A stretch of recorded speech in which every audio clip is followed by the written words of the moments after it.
Tonight on Politicat, a conversation with former U.S. Ambassador to Georgia Ian Kelly about the current state of the Russia-Ukraine war.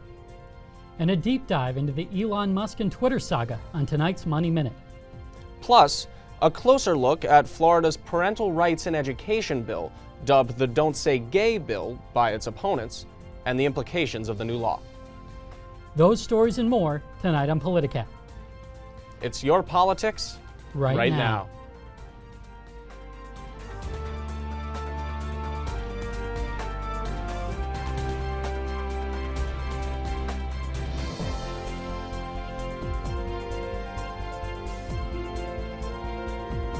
Good evening and welcome to Politicat. I'm Zach Kessel. And I'm Zach Miller. We have a lot to cover tonight, so let's jump right in. Mask mandates on planes and other transportation will no longer be in place, as a federal judge in Florida struck down the requirement on Monday, ruling that the CDC had overstepped its authority in implementing the mandate. Amid the CDC's continued recommendation for mask wearing on public transportation, the Justice Department just announced that it may appeal the court's ruling. This past week, new anti-abortion legislation passed in several Republican-led states. Oklahoma passed a law to make performing an abortion illegal, except in the case of a medical emergency. In Kentucky, Republicans overrode their governor's veto on a law banning abortion after 15 weeks of pregnancy. Florida Governor Ron DeSantis signed a bill banning most abortions after 15 weeks. The bill notably does not make exceptions for incest, rape, or human trafficking. This past Tuesday, a tragedy in the New York subway system. During rush hour, 62-year-old Frank R. James released smoke bombs and opened fire on the Manhattan-bound N train. 29 people were injured during the shooting, but miraculously no one was killed. Investigators were able to trace James down and caught him Wednesday afternoon. He's been charged with a terrorist attack against a mass transportation system. Amid new reports of mass atrocities committed by the Russians during their invasion of Ukraine, the West has responded quickly, issuing new rounds of sanctions against Putin's government. I spoke with former Ambassador to Georgia, Ian Kelly, about the developing situation. All right, Ambassador Kelly, thank you very much for joining Politicat today to discuss the recent developments in the Russian invasion of Ukraine. My first question to you is this. The two most notable developments, the two that have received the most attention lately, are the Russian withdrawal from a variety of Ukrainian cities and then subsequent discoveries of mass civilian casualties. Could you give us a brief rundown of what's been going on there? Well, it really is a remarkable victory for the undermanned and outgunned Ukrainians to be able to force a retreat from large areas of Ukraine. Of course, on the 24th, the invasion was launched on three sides, and the main goal in those first days was Kyiv itself, the capital. And it's from those areas to the north and directly to the east of Kyiv that we've seen these large withdrawals, and of course the Ukrainians coming back in to reclaim their own territory. And then, of course, the news of these horrific crimes against humanity, against civilians, were uncovered. And what has the West's response been to the discovery of these crimes against humanity, as you put it?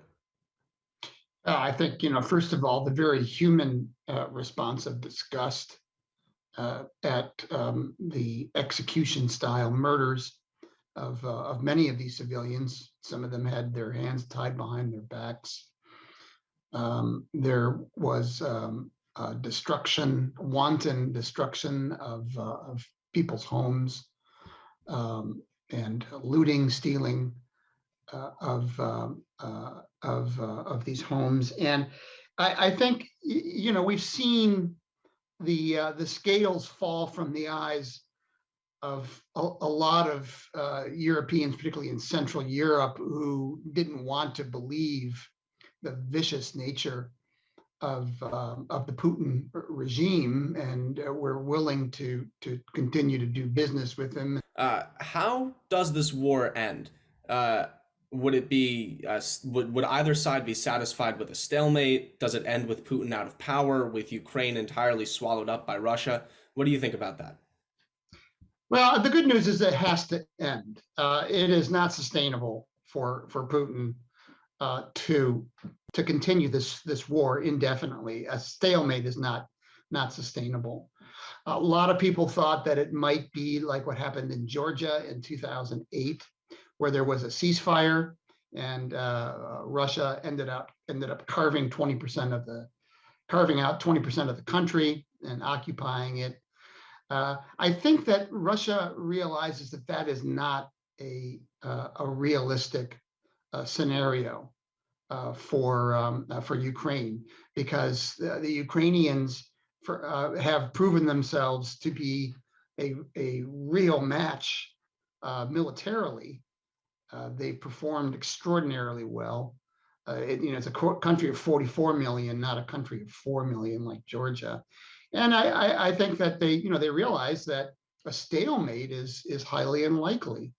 I mean, you could see large-scale military operations stopping, but the Ukrainians aren't going to accept 20% of their country being carved out. They will resist. So, realistically, I think for Washington, the only real possible acceptable outcome will be some kind of defeat of Putin's army. That would require withdrawal of large areas anyway, and going back to some kind of status quo ante in both the Donbass and with Crimea. Thank you again to Ambassador Ian Kelly for providing us with his expert insight on the continuing violence in Ukraine. Politicat will continue to report on the war in the coming weeks. Russia and Ukraine are two of the largest global food suppliers. 8 weeks into the Russian invasion of Ukraine, Politicat's Hannah Jung takes a closer look at the impact beyond Ukrainian soil. Thanks, Zach. On last week's Politicat, we explained President Biden's attempt to soften the impact of the war in Ukraine on U.S. gas prices by releasing oil from reserve. But for countries in the midst of humanitarian crises, especially food insecurity, the ripple effects of the war hit hard. Ukraine and Russia are known as the breadbasket of the world, providing nearly 20% of global wheat and barley supply.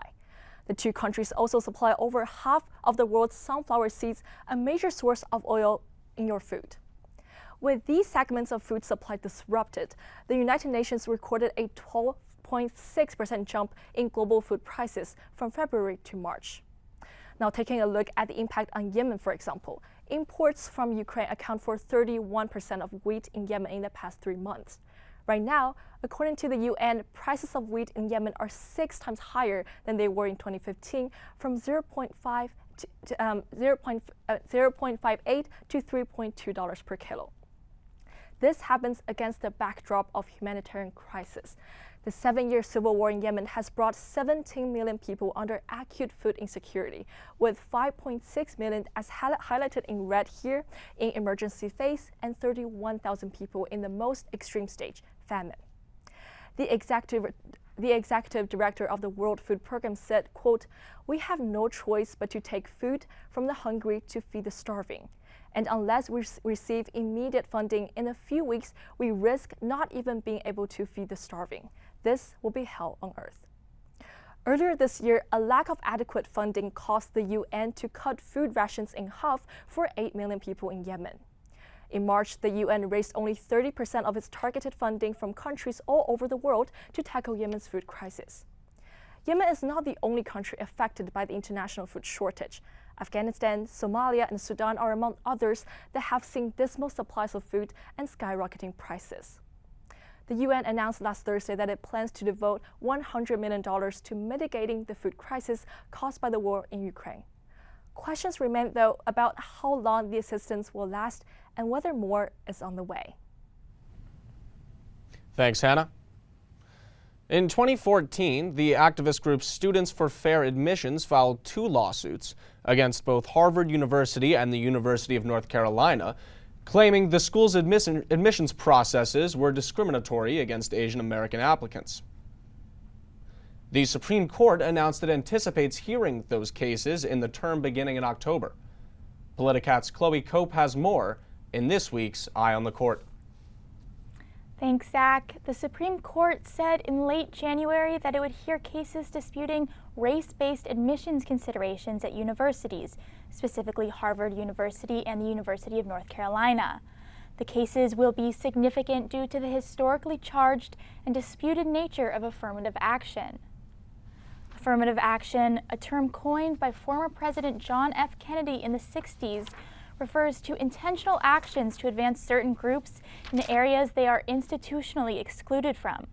He originally introduced the term in an executive order meant to benefit equal employment. Former President Lyndon B. Johnson signed an executive order extending affirmative action to all federally funded programs. SCOTUS reaffirmed the precedence of affirmative action in 3 instances over the past 40 years. Recently appointed Justice Ketanji Brown Jackson said she would recuse herself from this case during her confirmation hearings due to her connections with Harvard. Judge Jackson is an alumni of the school and has been a member of its board of overseers for 6 years. She also has a daughter in the class of 2026. Some experts say that her ties create a conflict of interest that necessitates her recusal in accordance with federal policy. Others say that this is unnecessary, as she did not write Harvard's acceptance guideline. Judge Jackson will likely still hear the UNC case. Though her confirmation adds a liberal voice to the court, it would not sway the 6-3 conservatory majority composition of the court. Thank you, Chloe. Politicat will continue to follow the cases as they develop and are heard in the fall. Coming up after the break, a closer look at Elon Musk's bid to purchase Twitter, plus a recap of Northwestern's ASG elections. At Northwestern University, we are pioneering innovation and achieving excellence across every imaginable discipline.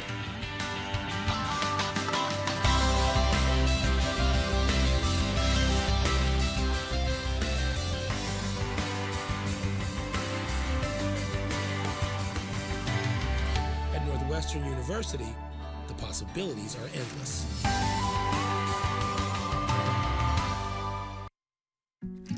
If you want to be a parent, it doesn't matter how you play, what you wear, how you dance, or even what direction life takes you. You just need to be there. You don't have to be perfect to be a perfect parent. Thousands of teens in foster care don't need perfection. They just need you.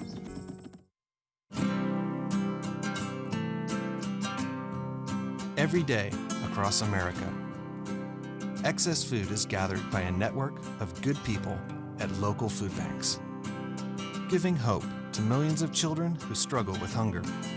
They've earned their wings, and you can too. Together, we can solve child hunger. Support Feeding America and your local food bank at feedingamerica.org.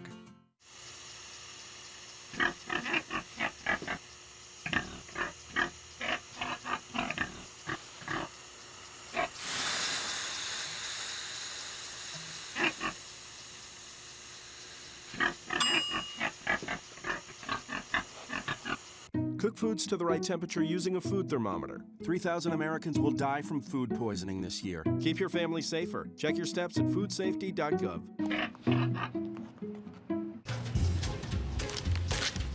Really?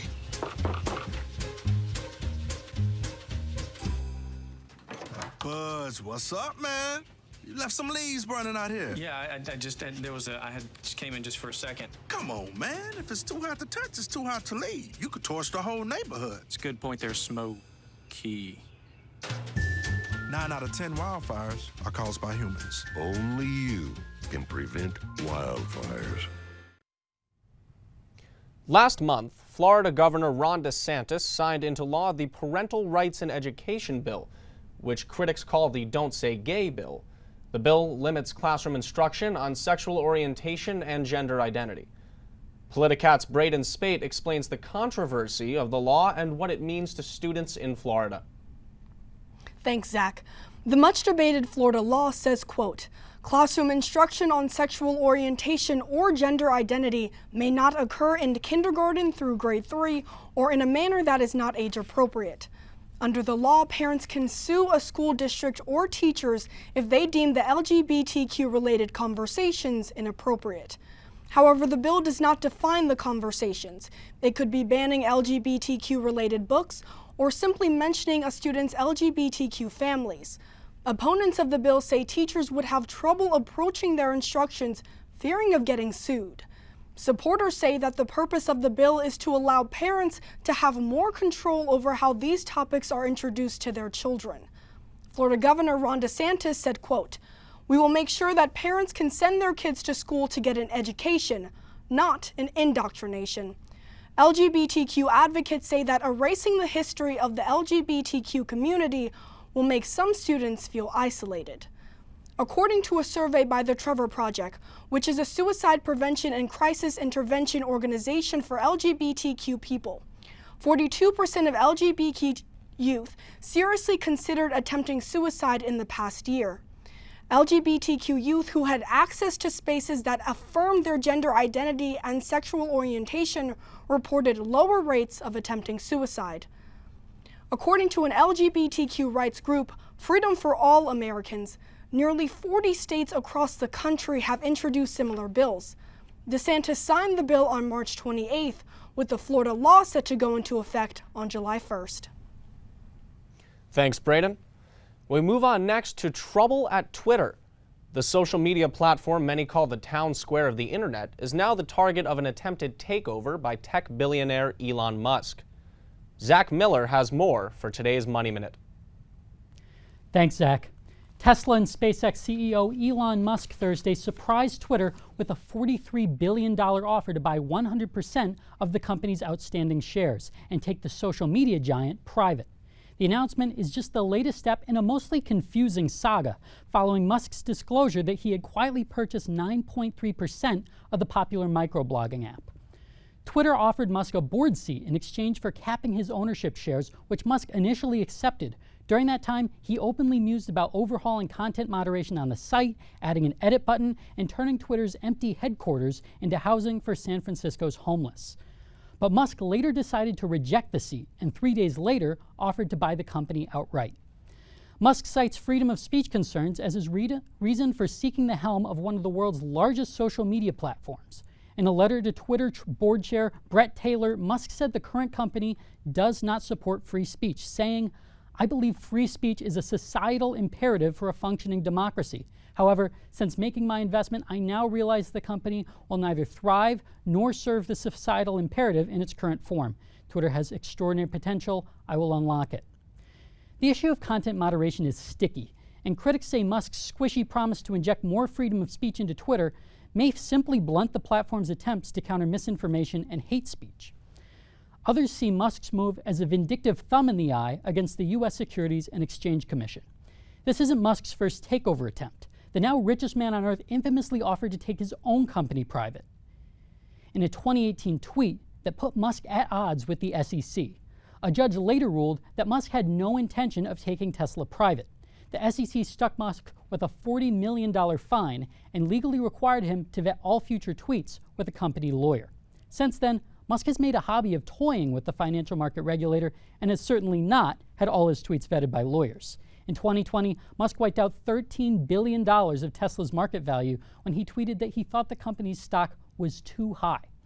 Even Musk's buy-up of Twitter stock has irked regulators. Musk had to refile paperwork to label himself an activist investor and saved hundreds of millions by delaying and misreporting how many shares he owned. What looks like a serious takeover attempt could partially be an attempt to troll government lawyers or even manipulate Twitter's stock price. Whatever Musk's intentions, Twitter management appears to have no intention of selling their company. Last Friday, Twitter's board unanimously adopted a so-called poison pill amendment to prevent Musk from buying up enough stock to control the company. This is a common tactic used to prevent hostile takeovers. How the poison pill works is if any shareholder or group acquires more than 15% of Twitter's voting stock, and remember, Musk already has 9.3%, then all other shareholders are allowed to buy additional stock at a steep discount. It's called a poison pill because Twitter shareholders will see their company stock diluted down and lose money, but Musk will also see his ownership share shrink and will be at a disadvantage catching back up. Now, if Musk is really serious about taking Twitter private, he could mount what's called a proxy fight. That means going over management's heads and appealing directly to Twitter's existing shareholders to put the buyout up for a vote. If Musk bids high enough, he could convince more than 50% of shareholders to take his tender offer. And with almost 10% already in his pocket, the world's richest man is nearly a fifth of the way to buying out the world's most frenetic website. For Money Minute, I'm Zach Miller. Thanks, Zach. This past weekend, Northwestern students voted for a new president and vice president of the school's associated student government. Last Tuesday, we brought you the debate between the candidates. Now, Northwestern News Network's Andrew Rowan has the results. Northwestern has a new ASG president, Weinberg Jr. Jason Hagelmeyer and CESB sophomore Donovan Cusick winning the presidential election. The slate raked in more than 70% of the vote. Their competitors, Weinberg Jr. David Groh and Weinberg sophomore Camila Beesons, received 27% of the vote. The new leaders' platform has 4 points: responding to COVID-19, making sure students aren't afraid to go to class without getting COVID, and making sure they have the protective PPE that they need is also probably important. Facilitating Northwestern's presidential transition from Morty Shapiro to Rebecca Blank. We don't want that presidency as an excuse for ASG issues to be sidelined. Representing and uplifting marginalized students. ASG has a long history of sidelining and excluding black and brown voices in ASG, and first and foremost, that's why we're uplifting marginalized voices as one of our core platforms. And improving campus life. We know the ins and outs of admin, and we hope to use this leverage to get actual issues done in ASG. But the election didn't come without controversy. Each campaign received a lack of mutual respect strike from the election commissioners. The Groh-Beesons campaign received a strike for pre-campaigning and defamation for a social media post towards the other ticket. Andrew Rowan, Northwestern News Network. The new president and vice president will assume their roles at the end of the current school year. That's all the time we have tonight. For Politicat, I'm Zach Miller. And I'm Zach Kessel. Stay safe and stay informed. Good night.